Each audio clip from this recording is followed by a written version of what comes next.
20 жылдағы күскөде Пиайманның Куйбышев ал жөбінің пазы Евгений Капсаргин чуртыстан кинетен парыпсқын.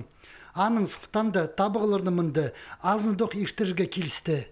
Иде аймақтағы өн табығы комиссиясының искринің чил айыны 2 позырағында ал пазына 4 кандидат сықын. Өнерін перерге 418 кізі келген. Анзы писалда чуртап шыққан жоның 38% болча. Шон неме келген табыларға ше асханақ көбізі келбен ше тұлыстың бұл табыларды шет пістің кандидат табыл барды Чаптыков Леонид Семенович. Чибіргі 9 жастық олға Леонид Чаптыковға табығжылардың 46% өнерін періпскенер.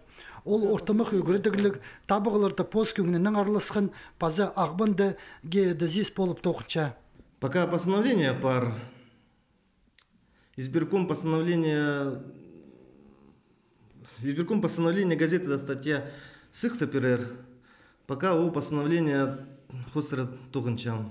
Панар пар тоғдыры. Сағынчам читтернің тоғынарға. Ол городтар аузар келчелер. Куйбышев ал чөбіндізің үн пержің пұрның сүз кізі саналча.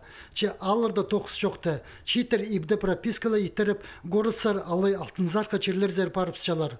Олық тұста үн перчеткенерні көбізі, тынығдағы чонда ползы, киртін істерін чит кізек перген.